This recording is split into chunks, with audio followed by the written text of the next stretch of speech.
Bonjour et bonsoir en fonction de l'endroit où vous vous trouvez actuellement. Donc, une fois de plus, je viens devant vous pour parler d'un personnage qui intrigue beaucoup de personnes actuellement, qui a intrigué dans le passé et qui intrigue toujours et qui intriguera un bon moment encore par rapport à certaines personnes qui manquent de discernement spirituel. Ici, nous allons parler du gros mensonge sur la naissance de Jésus. Donc, peu importe comment vous allez le nommer, Jésus-Christ, Jésus de Nazareth ou Yoshua Amashia, Yeshua, en fonction des tribus, en fonction des époques, des civilisations. Mais toujours est-il que nous allons parler de ce personnage une bonne fois pour toutes, une fois de plus. Récemment, dans mes précédentes vidéos, j'ai parlé de ce Jésus-Christ. J'ai démontré les anomalies qui tournaient autour de cette personne. Et vous devez aussi savoir que ce qu'on va appeler les biblistes, ceux qui ont rédigé les Bibles, donc il y a les biblistes, on va les attribuer à certains apôtres ou bien à certains disciples de ce soi-disant personnage de Jésus. Euh, donc ici, nous allons, avec les versets à l'appui, parce que dans les Bibles actuelles classiques, il est dit dans Jean 3,11, nous disons ce que nous savons et l'on rend témoignage de ce qu'on a vu, donc de ce dont nous avons pénétré en profondeur. Ici, je veux prendre quelques versets des Bibles actuelles classiques et vous allez vérifier après moi. Ne soyez pas bornés, ne soyez pas endurcis. Euh, Écoutez, analysez et vérifiez. Comme le verset que je viens de lire dans la version classique, dans Jean 3,11, nous disons ce que nous savons et l'on rend témoignage de ce qu'on a vu. Donc, ici, nous allons parler de la soi-disant naissance de Jésus-Christ et des choses, donc c'est-à-dire des phénomènes. Nous allons parler d'un autre personnage, personnage qui a, selon l'histoire, existé, donc la personne d'Hérode le Grand.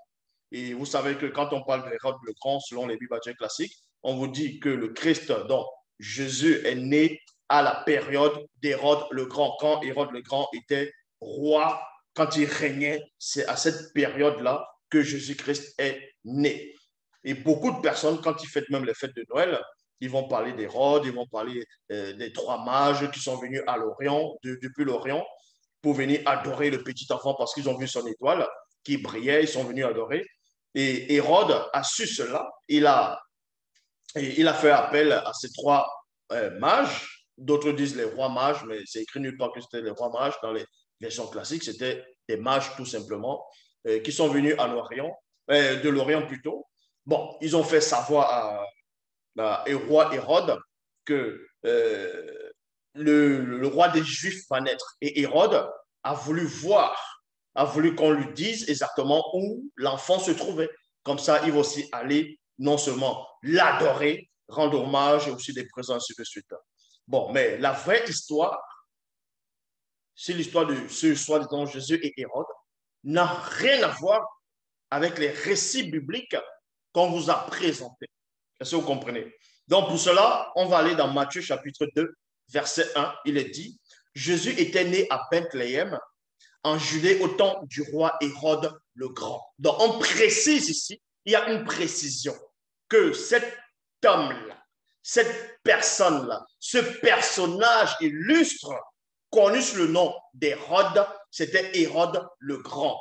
Dans d'autres par rapport à sa biographie, par rapport à son histoire, on va vous dire que c'est Hérode le premier, Hérode le grand le premier. Or, dans les versions classiques, dans Matthieu chapitre 2, verset 1, il est dit, Jésus étant né à Bethléem en Judée, il y a virgule ici, au temps du roi Hérode le grand, il y a point.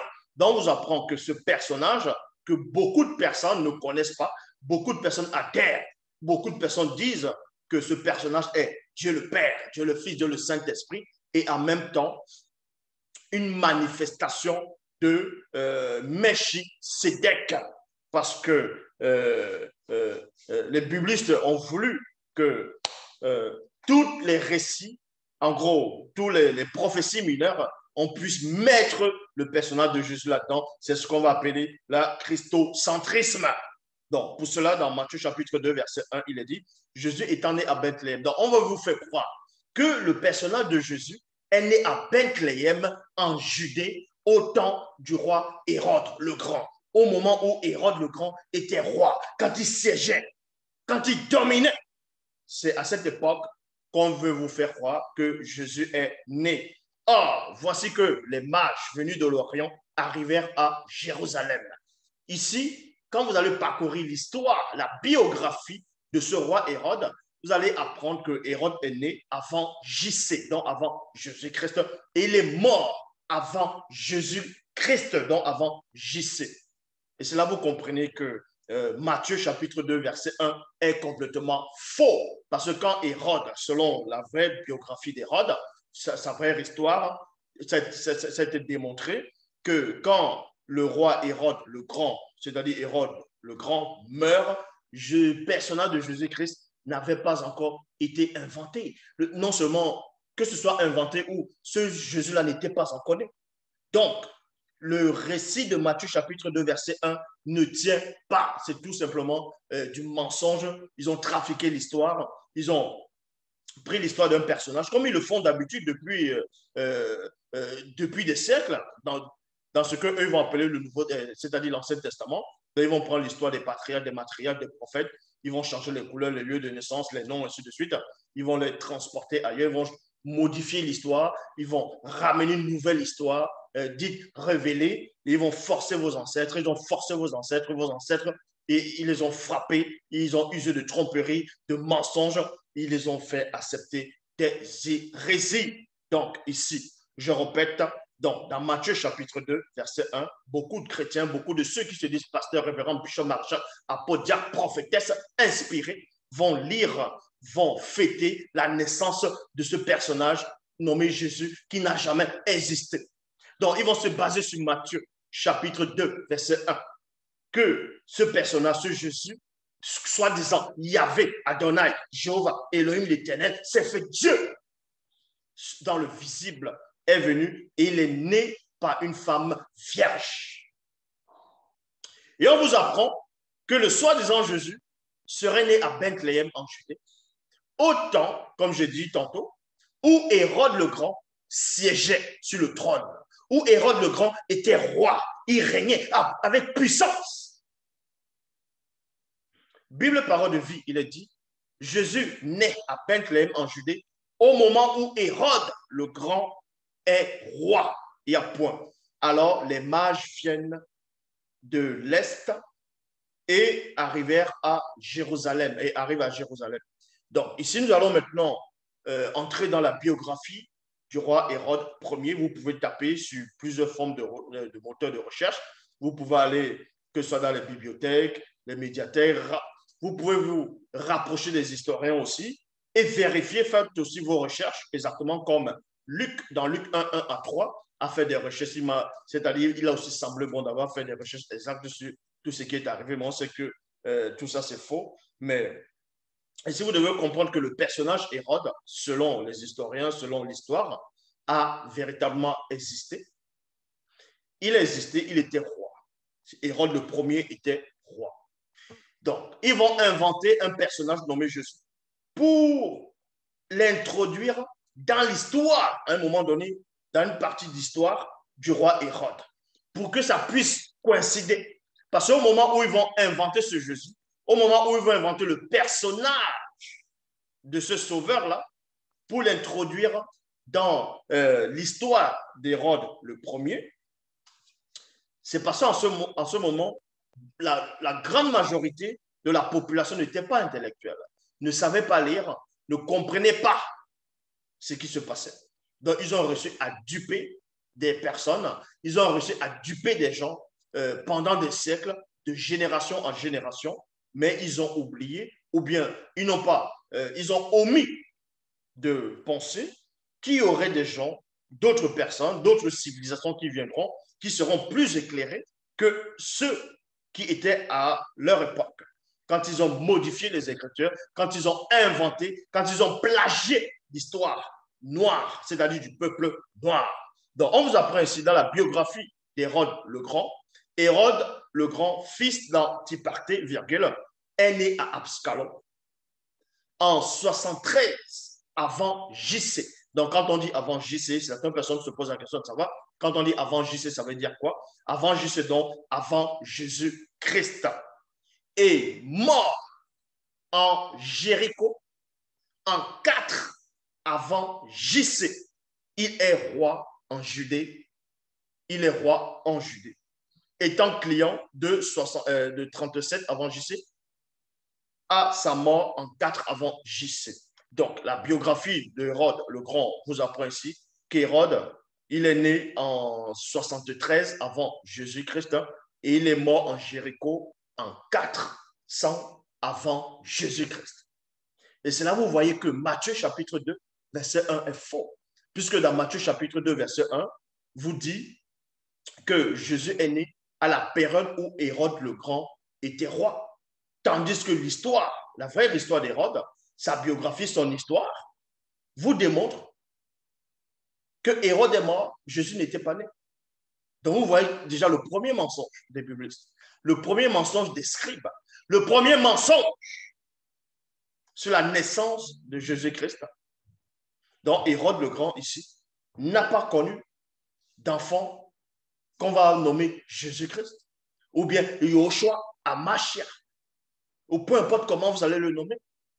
Hérode le Grand ici, selon son histoire, il n'a jamais parlé aux mages d'Orient pour leur demander, allez vérifier votre information pour que je sache que ce fils, en gros, si c'est vraiment le roi des Juifs, que j'aille l'adorer.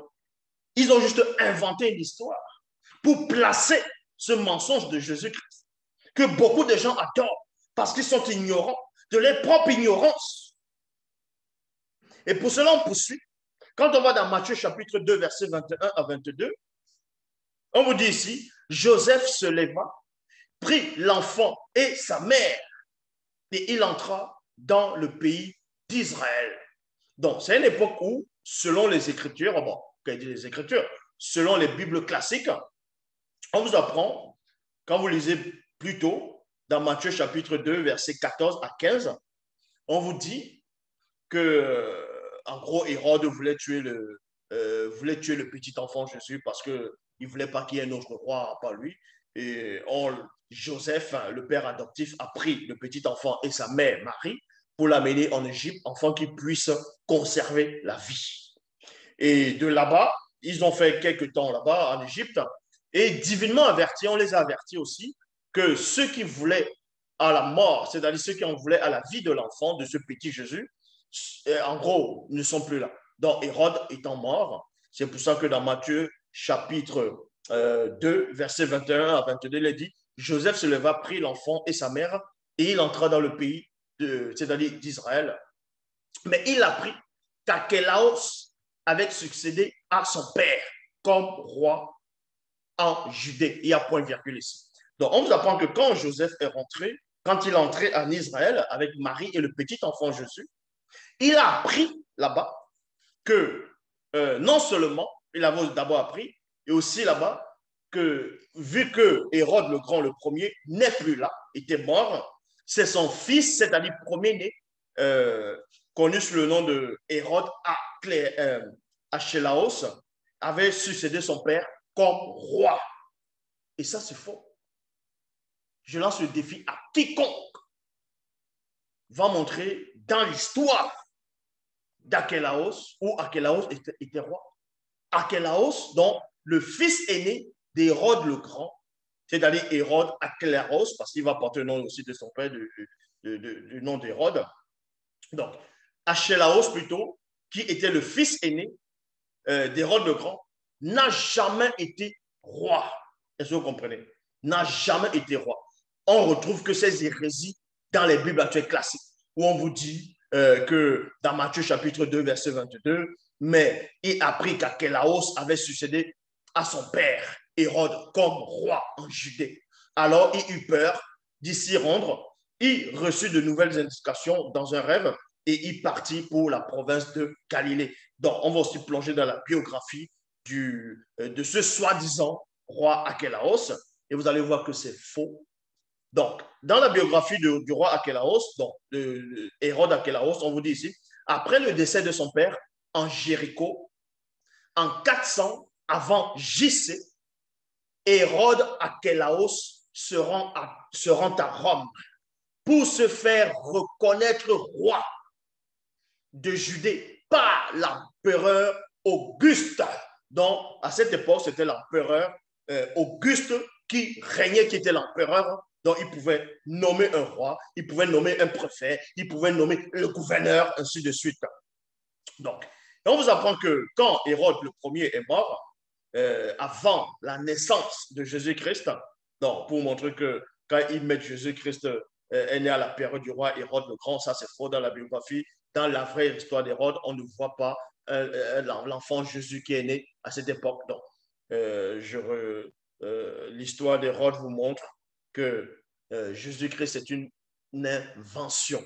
Donc, quand Archélaos il repart, il se rend à Rome parce que son père est mort. Son père était roi. Archélaos, maintenant le fils aîné du roi Hérode Ier, il va à Rome pour se faire reconnaître comme roi de Judée par l'empereur Auguste. Mais ce dernier, c'est-à-dire l'empereur Auguste, préfère le nommer gouverneur. Il y a point ici. Nulle part dans l'histoire, est-ce que vous comprenez? Vous pouvez voir n'importe quel historien. Vous pouvez aller voir les livres d'histoire. À part Hérode le Grand, le premier, il a eu 3 fils, c'est-à-dire ses 3 enfants, ses 3 fils n'ont jamais été rois. Le seul qui a été roi dans la famille, en gros, direct là d'Hérode, c'est-à-dire parmi ceux directs, si vous voulez, c'est le petit-fils d'Hérode. Mais là, on va arriver plus tard. Donc, l'empereur Auguste refuse de donner le titre de roi à Hérode Archélaos. Il lui donne plutôt le titre de gouverneur. Et un gouverneur, ce n'est pas un roi. Un gouverneur n'est pas un roi. Dans le récit de Matthieu, chapitre 2, verset 22, est faux. Vu que le récit de Matthieu, chapitre 2, verset 22, confirme que Hérode Archélaos, c'est-à-dire Archélaos, a succédé à son père en tant que roi. Et nulle part dans l'histoire, Archélaos est devenu roi. Il est devenu empereur. Il n'est pas devenu empereur, il est devenu gouverneur. Et un gouverneur, ce n'est pas un roi. Donc déjà, voilà encore le deuxième mensonge qui tourne autour de la naissance de ce Jésus-Christ-là. Donc, on va maintenant dans Marc, chapitre 6, au verset 14. Bible, parole de vie. Moi, je vais prendre la Bible, parole de vie. Il est dit ici, le roi Hérode Antipas. Donc, maintenant, c'est qui Hérode Antipas? Il y a eu beaucoup d'Hérodes dans les Bibles actuelles classiques, dans ce qu'eux vont appeler le Nouveau Testament. Et ça a embrouillé beaucoup de personnes. Beaucoup de personnes disent, mais il y a eu un Hérode qui voulait tuer le petit Jésus quand il était petit, quand il était bébé. Et il y a eu un Hérode qui a livré Jean-Baptiste pour qu'il meure. Et il y a eu un autre Hérode, selon le dit de personnes, il y a eu un autre Hérode auquel, c'est-à-dire ce Jésus avait comparu devant un autre Hérode, devant un roi Hérode. Et ensuite, ce Hérode l'a renvoyé sur Pilate. Et plus tard, il y a eu un autre Hérode encore dans les livres des Actes des Apôtres. Et maintenant, les gens se posent la question, c'est qui tous ces Hérodes-là? Mais comprenez tout simplement qui avait Hérode le premier, Hérode le Grand. Il a eu 3 fils. Son premier fils, son fils aîné, c'était Archélaos, dont on fait allusion dans Matthieu 2, 22, dont on dit qu'il était devenu roi à la place de son père. Or, dans l'histoire, Hérode Archélaos n'est jamais devenu roi. N'est jamais devenu roi. Je lance le défi à quiconque va me prouver le contraire. Donc, il est devenu gouverneur et non roi. Maintenant, dans Marc chapitre 6 au verset 14, on vous parle d'un autre Hérode. Le roi Hérode Antipas. C'est qui? Le roi Hérode Antipas, c'est un autre fils du roi Hérode le premier. Donc, c'est le frère, c'est le petit, c'est un des petits frères, c'est un des frères d'Hérode Archélaos. D'Archélaos. Donc, on vous dit ici, le roi Hérode Antipas entend parler de Jésus, il y a virgule, parce qu'il est devenu célèbre, les uns disent c'est Jean-Baptiste qui s'est réveillé de la mort. Voilà pourquoi il a le pouvoir de faire des miracles. Donc, on vous apprend que le roi Hérode Antipas, c'est-à-dire le petit frère d'Hérode Archélaos, entend parler de ce personnage de Jésus, entend parler de lui. Donc, il veut voir ce qui est cette personne. Il est intrigué. Mais sauf que les auteurs de la Bible se sont encore gourés. Parce que le roi Hérode Antipas, en gros Antipas, n'a jamais été roi. Vous pouvez lire sa biographie. Vous pouvez lire son histoire. Il n'a jamais été roi. Donc, Marc 6, 14 est encore faux. Parce que dans sa biographie, on vous dit ici,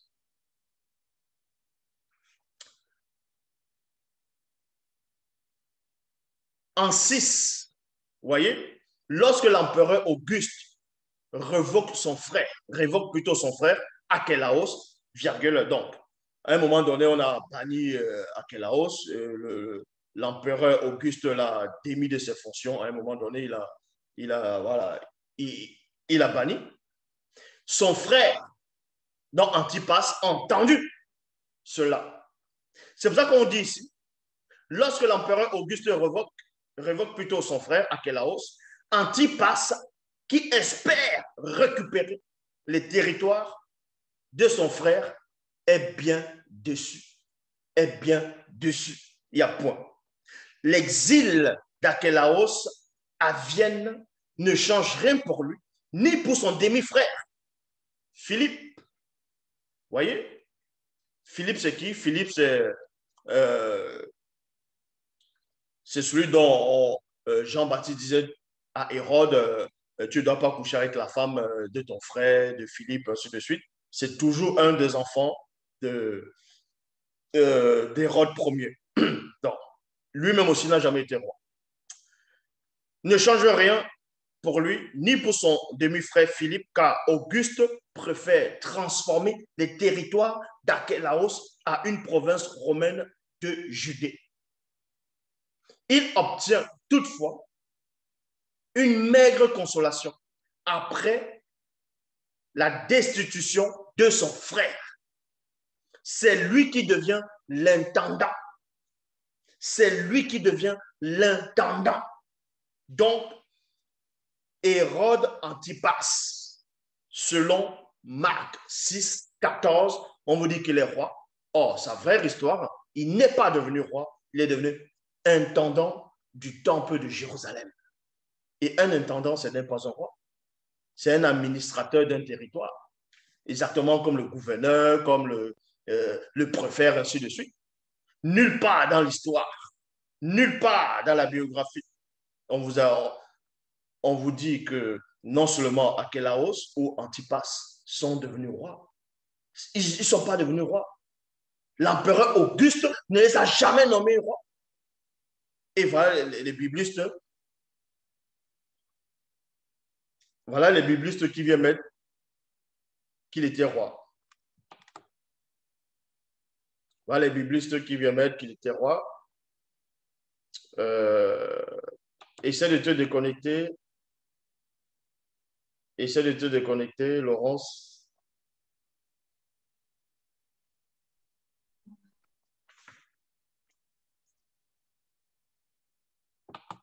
Essaie de te déconnecter.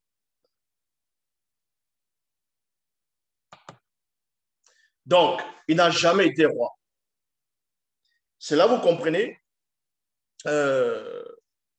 Donc, on vous dit ici, il a un droit de regard sur tout ce qui se passe, sur tout ce qui s'y passe, notamment sur les jugements prononcés par le Sanhedrium. Le Sanhedrium, c'est un jugement pour les Juifs, pour les affaires religieuses, si vous voulez. De plus, le prophète romain consulte Antipas au sujet de toutes les affaires qui concernent le culte, la religion et les traductions juives. Donc, vous voyez que l'histoire de Jésus-Christ, la naissance de Jésus-Christ est faux. La naissance de Jésus-Christ est faux. C'est faussé.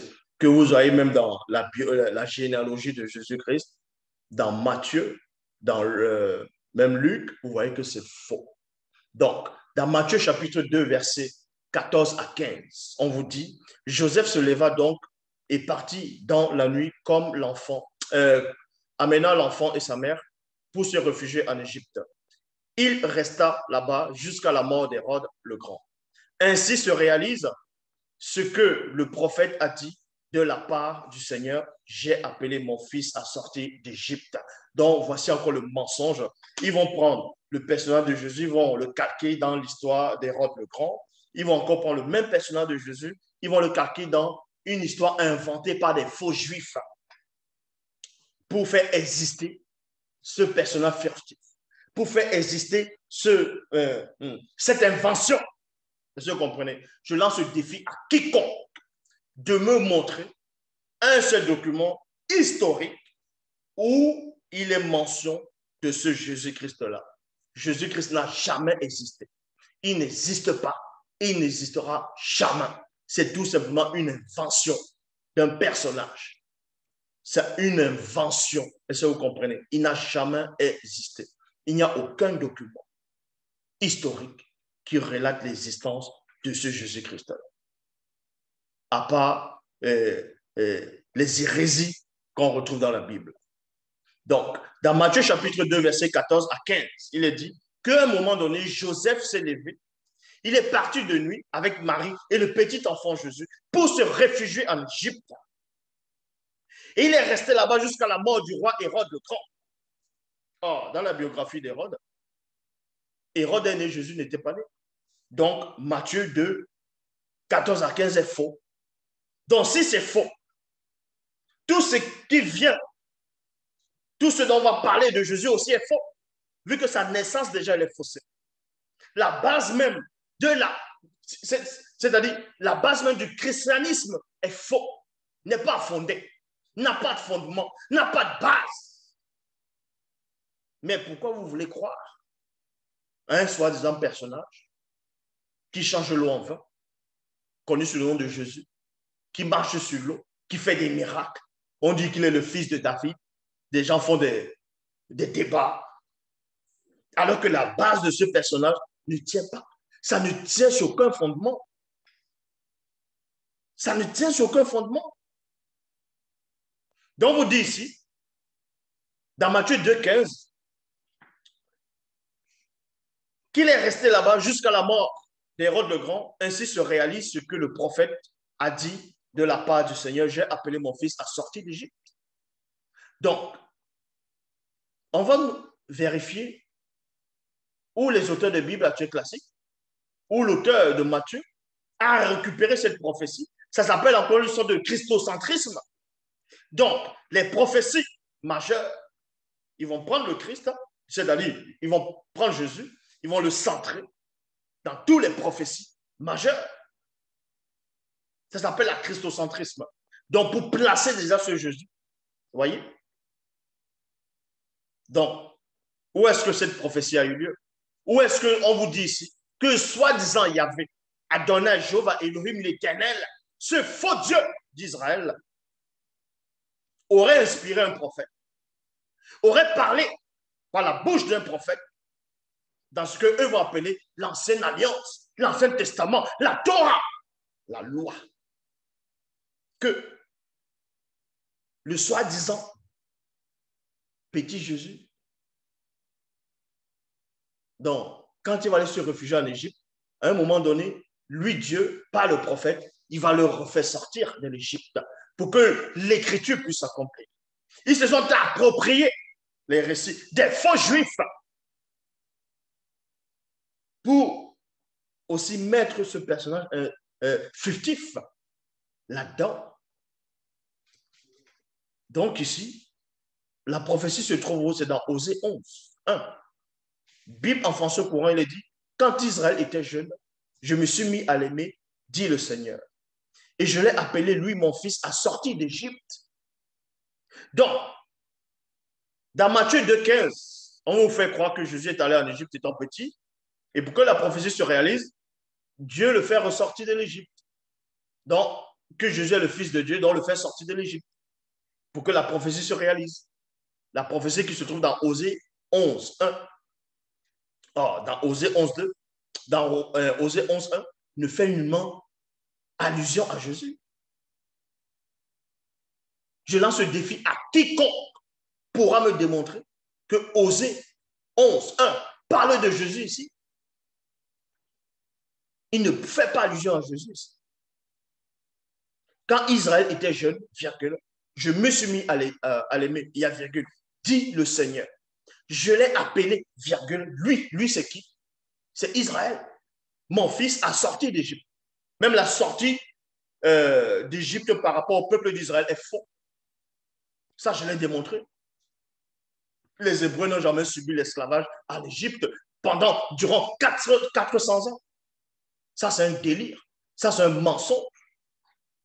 Donc, les auteurs de Bible actuels, c'est-à-dire de ce qu'on va appeler le Nouveau Testament, ils ont pris les récits trafiqués, mensongers, les récits, on va dire, apocryphes, des faux juifs, pour introduire Jésus là-dedans.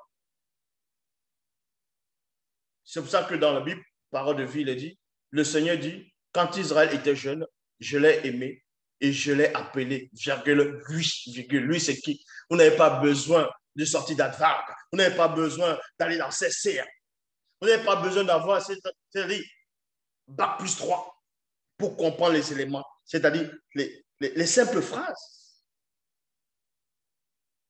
Et maintenant, il y a des Mongols qui vont dire, ah oui, mais il ne faut pas comprendre ça avec ton intelligence.